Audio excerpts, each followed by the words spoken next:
Assalamualaikum warahmatullahi wabarakatuh. Semangat kemerdekaan. Kemerdekaan nasional adalah bukan pencapaian akhir, tapi rakyat bebas berkarya adalah pencapaian puncaknya. Selamat berkarya di akhir pekan. Saya Indri Panjalu hadir di Memo Newsroom edisi menyambut akhir pekan dengan membawa berita utama. Wanita asal Balikpapan ditemukan tewas di Sungai Berantas dalam kondisi sudah membusuk tersangkut di batu dengan posisi tengkurap. Dan inilah berita koranmemo.com selengkapnya. Wanita asal Balikpapan ditemukan tewas di Sungai Berantas. Tim Raja Wali 19 Polres Nganjuk libas terduga pengedar dan bandar sabu. Simulasi para pelaku usaha event organizer. Tim Disbudpar Jatim teliti situs Ding Anjuk Ladang.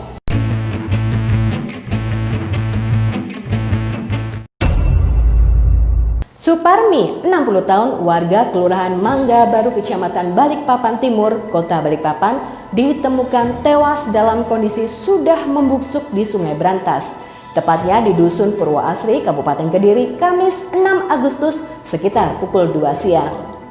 Kasih Humas Polsek Purwoasri, Aibtu Budi Santoso menjelaskan, saksi bernama Suwik 60 tahun, warga setempat, melihat ada mayat yang tersangkut di batu dengan posisi tengkurap. Selanjutnya, dia langsung melaporkan kejadian tersebut ke Furkon, 45 tahun, kepala desa setempat. Setelah itu, dirinya bergegas melaporkan peristiwa tersebut ke Polsek Purwoasri.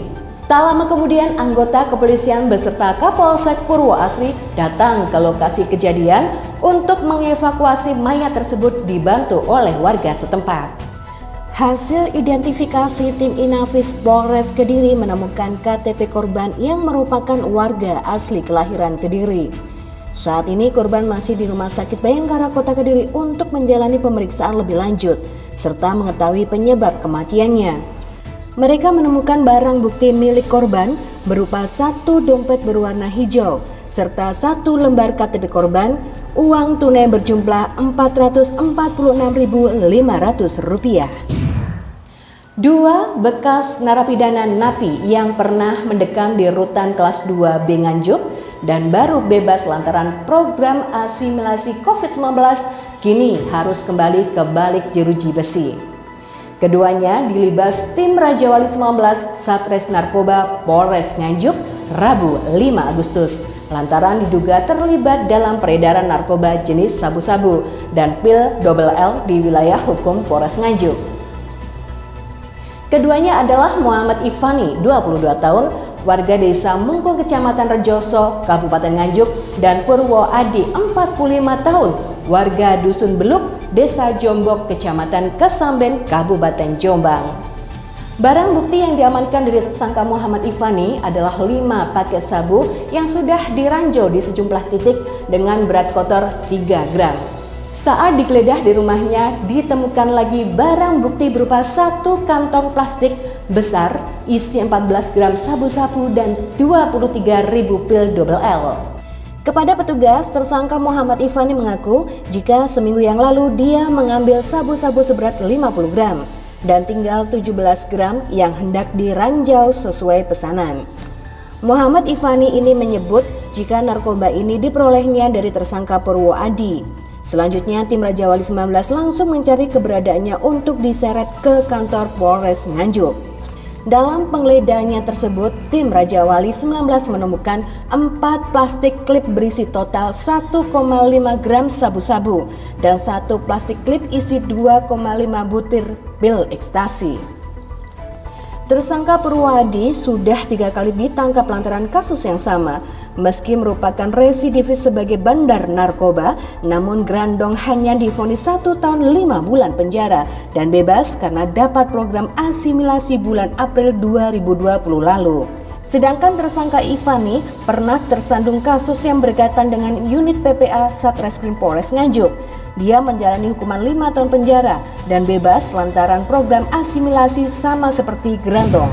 Polresta Kediri menanggapi terbitnya surat pemberitahuan tentang protokol penyelenggaraan kegiatan hajatan yang dikeluarkan oleh Badan Penanggulangan Bencana Daerah Kabupaten Kediri. Hasilnya, Polresta Kediri bersama para pelaku usaha event organizer akan menggelar simulasi pada akhir Agustus.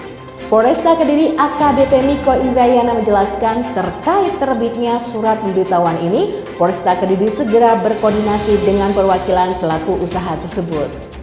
Mengenai pelaksanaan simulasi ini, perwakilan event organizer sepakat dilaksanakan pada 25-27 Agustus.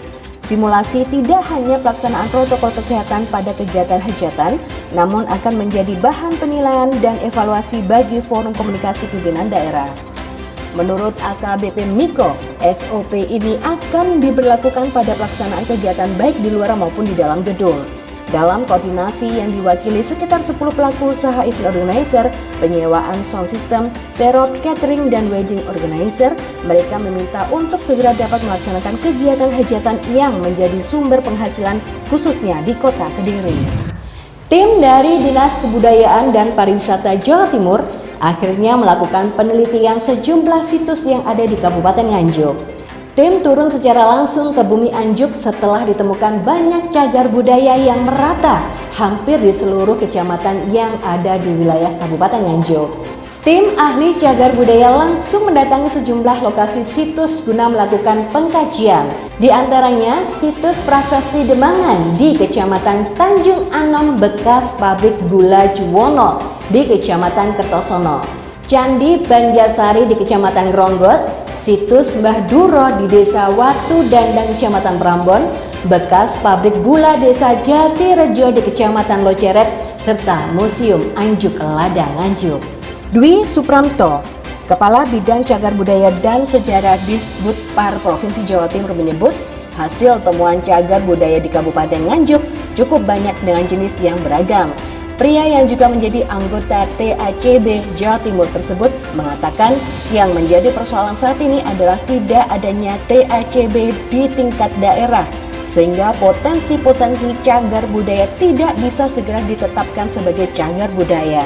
Dengan demikian, setelah ada penetapan sebagai cagar budaya, dapat dilakukan upaya-upaya untuk pelindungan, pengembangan, dan pemanfaatan karena sudah ada payung hukumnya.